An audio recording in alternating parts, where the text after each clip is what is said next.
Bismillahirrahmanirrahim.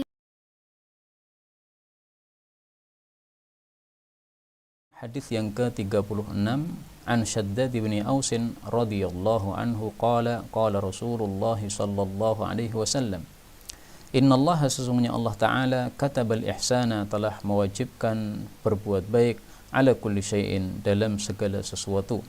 Fa idza qataltum, maka apabila kalian itu membunuh, fa ahsinul qitlah, maka perbaguslah cara membunuh. Wa idza dzabhtum, dan apabila kalian itu menyembelih, fa ahsinu dzibhah, maka perbaguslah cara menyembelih. Wal yuhidda ahadukum syafratahu, dan hendaklah menajamkan masing-masing kalian akan pisaunya. Wal yurih dzabihatahu, dan hendaklah dia merehatkan, membikin rehat hewan sembelihannya. Hadis riwayat Muslim. Hadis ini pada naskah Arab saya kasih judul Al-Ihsan fi Dzabh. Berbuat ihsan, berbuat baik di dalam menyembelih, yaitu dalam hal ini hewan kurban Idul Adha. Karena Allah Subhanahu wa Ta'ala mengharuskan kita untuk berbuat ihsan, berbuat baik dalam segala hal. Allah mengatakan dalam Al-Quran, wa ahsinu innallaha yuhibbul muhsinin, dan berbuatlah baik karena Allah Subhanahu wa Ta'ala menyukai orang-orang yang berbuat baik. Surat Al-Baqarah ayat 195 ya. Dan perbuatan baik itu ada 3 macam. Perbuatan baik kepada Allah, ittaqillah haitsuma kunta. Perbuatan baik kepada diri kita sendiri, adbi'is hal hasanata as-sayyi'atal hasanata tamhuha. Dan berbuat baik kepada sesama makhluk, termasuk dalam hal ini kepada hewan sembelihan. Ya, wa khaliqin nasa bi khuluqin hasanin. Nah, 3 macam perbuatan baik ini sudah disebutkan dalam satu hadis Nabi SAW yang saya bacakan tadi, dan itu sudah kita pelajari pada hadis Arba'in An-Nawawiyah. Dalam hadis ini Rasulullah SAW memberikan contoh bagaimana membaguskan di dalam menyembelih, yaitu yuhidda ahadukum syafratahu. Nah, ini salah satu contohnya ya, pisaunya ditajamkan. Kenapa ini termasuk ihsan di dalam menyembelih? Karena semakin tajam pisau, semakin cepat dia mematikan hewan yang disembelih tersebut, sehingga rasa sakit yang dirasakan itu semakin sedikit. Karena itu para ulama mengatakan cara paling bagus untuk membunuh hewan yang akan kita makan apabila dia bukan termasuk hewan yang disembelih, maka caranya adalah cara apapun yang paling menyebabkan cepat kematiannya. Misalnya paling cepat menyebabkan kematiannya dipukul kepalanya misalnya, maka dipukul kepalanya. Ya, misalnya ikan ya, biasanya orang yang menyembelih yang akan memasak lele misalnya, saya lihat itu dipukul kepalanya. Kalau memang itu adalah cara yang paling cepat menyebabkan kematiannya, maka itulah cara yang paling utama. Kalau ada cara yang lain yang lebih cepat mematikan hewan tersebut, maka cara itulah yang paling bagus. Kemudian disuruh juga merehatkan hewan sembelihan, ya, membuat rehat, membuat nyaman. Salah satunya adalah dengan tidak menjadikan dia kehausan dan kelaparan ketika disembelih tersebut. Maka sebelum disembelih hendaklah sudah dicukupi makannya, dicukupi minumnya, sehingga dia tenang, nyaman ya. Apalagi kalau dia ngantuk karena sudah kenyang kemudian disembelih sehingga dia tidak merasakan apa-apa karena masih ngantuk. Nah, ini sesuatu yang yurih ya, membuat rehat. Termasuk membuat rehat adalah disebutkan oleh para ulama, yaitu jangan menyembelih hewan di depan hewan yang lain. Sehingga ketika hewan-hewan kurban ini dikumpulkan dalam satu tempat, ketika satu akan disembelih, maka hendaklah dipalingkan dari penglihatan hewan-hewan yang lainnya. Mungkin ditaruh di belakangnya misalnya, atau ditutupi oleh kerumunan orang. Nah, ini termasuk membuat rehat hewan sembelihan. Kemudian kata-kata kataba, arti asalnya itu menulis, tetapi maksudnya di sini adalah mengharuskan atau mewajibkan. Kenapa sesuatu yang diharuskan atau diwajibkan oleh Allah diungkapkan dengan kata-kata kataba?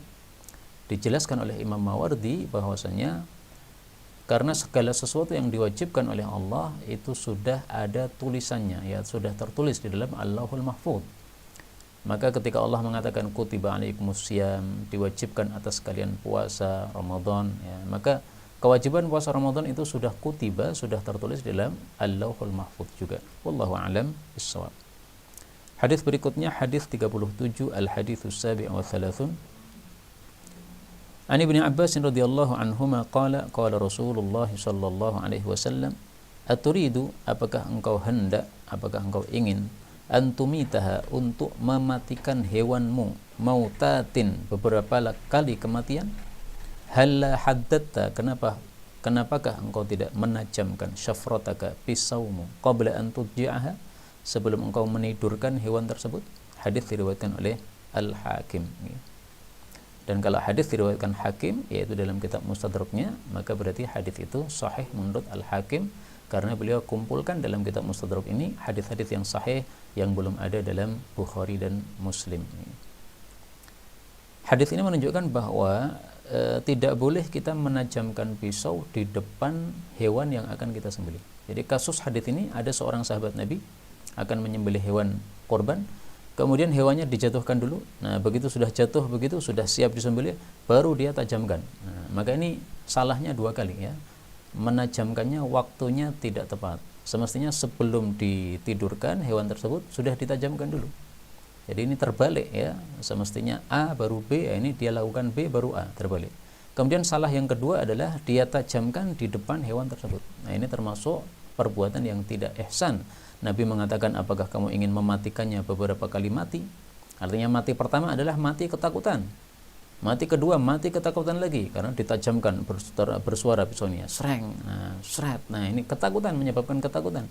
Begitu dia disembelih, nah itu baru mati betulan. Itu adalah mati yang terakhirnya setelah dia mengalami beberapa kali kematian, yaitu kematian karena ketakutan. Ini dilarang oleh Nabi Shallallahu Alaihi Wasallam. Maka hadis ini semakna dengan hadis sebelumnya, sehingga sangat munasib, sangat pantas kalau dimunculkan setelah hadis yang sebelumnya tadi yang lebih umum ya. Jadi bentuk-bentuk ihsan itu salah satunya adalah hadis ini. Hadis berikutnya hadis 38, al-haditsu tsamin wa thalathun, an Ziyad bin Jubair rahimahullahu taala qala.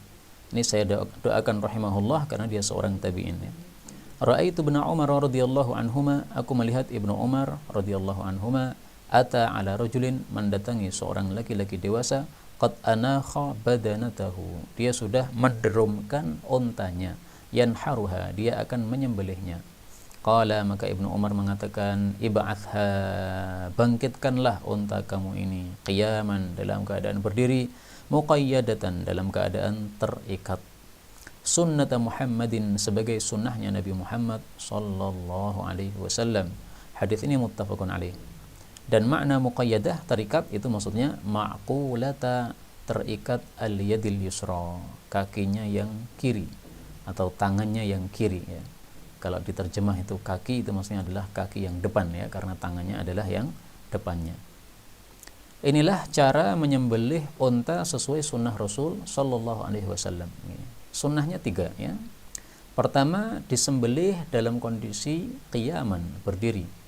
Dan ini sesuai dengan kalam Allah Subhanahu wa taala di dalam Al-Qur'an. Pada surah Al-Hajj Allah mengatakan, "Fadhkuru smallahi 'alaiha shawaf." Surat Al-Hajj ayat 36. Sebutlah nama Allah ketika menyembelih unta itu dalam keadaan shawaf, bersaf. Bersaf itu maksudnya kakinya berbaris, jadi dalam kondisi berdiri. Ada juga yang membaca ayat ini bukan shawaf tapi shawafi. Artinya adalah murni karena Allah Subhanahu wa taala. Tetapi bacaan yang mutawatir adalah shawaf. Ada juga bacaan yang lain yang membaca ayat ini shawafin. Ini juga bukan bacaan yang mutawatir, ini bacaan yang syadz. Nah, shawafin artinya adalah berdiri dengan 3 kaki. Salah satu kakinya diangkat, nah diikat supaya untanya tidak lari. Yang diikat yang mana? Kaki yang depan, yang kiri ya. Maka diungkapkan dalam hadis ini, dalam keterangan hadis ini, al-yadil yusra ya, tangan yang kiri, yaitu kaki depan yang kiri yang diikat, lainnya dilepas supaya dia bisa berdiri. Nah, ini sunnah yang pertama dalam kondisi berdiri. Sunnah yang kedua, muqayyadatan, dalam keadaan terikat. Nah, terikatnya sudah dijelaskan tadi pada bacaan shawafin untuk ayat tersebut, tetapi bacaannya memang bukan bacaan yang mutawatir, tetapi dari sisi tafsirnya benar ya, bahwasanya sunnah Nabi SAW menyembelih unta dalam keadaan shawafin, yaitu berdiri 3 kaki, 1 kakinya diikat. Kemudian sunnah yang ketiga adalah disembelihnya secara nahar, yanharuha ya. Yanhar itu menyembelih dengan menggoreskan pada bagian bawah dari leher. Maka sunnahnya penyembelihan onta itu adalah dengan cara nahar, yaitu disembelih pada bagian bawah leher sini. Adapun sunnahnya dalam menyembelihan sapi dan kambing, itu sunnahnya adalah dengan cara dzabah, yaitu disembelih pada bagian atas leher sini.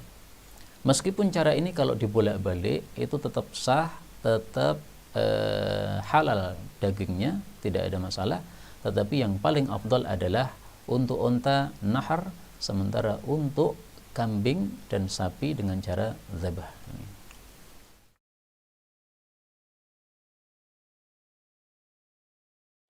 تقبل منا إنك أنت السميع العليم وتب علينا إنك أنت التواب الرحيم. اللهم نحمدك حمدا شاكرين حمدا ناعمين حمدا يوافي نعمه يكافئ مزيدا. يا ربنا لك الحمد ولك الشكر كما ينبغي لجلال وجهك الكريم ولعظيم سلطانه. اللهم صل وسلم وبارك على رسولك الكريم نبينا محمد وعلى آله وصحبه أجمعين. اللهم اجعلنا من أهل القرآن waj'al al-Qur'ana sahiban lana fid dunya wa syafi'an lana fil akhirah. Ya Allah, jadikan kami termasuk ahli Al-Qur'an. Jadikan Al-Qur'an sebagai sahabat kami di dunia, syafaat bagi kami di akhirat. Allahumma nawwir ya Allah qulubana binuril Qur'an. Ya Allah, sinari hati kami dengan cahaya Al-Qur'an. Wa nawwir akhlaqana binuril Qur'an. Ya Allah, sinari akhlak kami dengan cahaya Al-Qur'an. Allahumma nawwir hayatana binuril Qur'an, a'ilatana binuril Qur'an, quburana binuril Qur'an. Ya Allah, sinari kehidupan kami dengan cahaya Al-Qur'an. Sinari keluarga kami dengan cahaya Al-Qur'an. Sinari alam kubur kami kelak dengan cahaya Al-Quran. Allahumma ya arhamar rahimin, taqabbal minna jami' amalina salihah. Ya Allah, mohon terima seluruh amal kami, jadikan itu saleh dalam pandangan-Mu ya Rabbal Alamin. Rabbana yassir lana wa la tu'assir alaina. Ya Allah, mudahkan semua urusan kami, jangan berikan kesulitan pada kehidupan kami. La tada'lana fi maqamina hadha dhanban illa ghafartah. Jika ada pendosa hadir di ta'lim ini, jangan biarkan dia meninggalkan tempat ini ya Allah, kecuali Engkau telah ampuni segala dosanya. Wala hamman illa farajtah. Jika ada yang tengah gelisah, jangan biarkan dia meninggalkan majlis ini kecuali Engkau telah tenangkan keadaan hatinya. Allahumma wala maridan illa syafaitah. Jangan ada ya Allah orang sakit di tempat ini kecuali Engkau sembuhkan penyakitnya. Allahumma ya Allah, Allahumma ya Allah, Rabbana atina fid dunya hasanah wa fil akhirati hasanah wa qina adzabannar. Bifadlika subhana rabbika rabbil izzati amma yasifun. والسلام على المرسلين وآخر دعوانا سبحانك اللهم وبحمدك أشهد أن لا إله إلا أنت نستغفرك ونتوب إليك والحمد لله رب العالمين ثم السلام عليكم ورحمة الله وبركاته.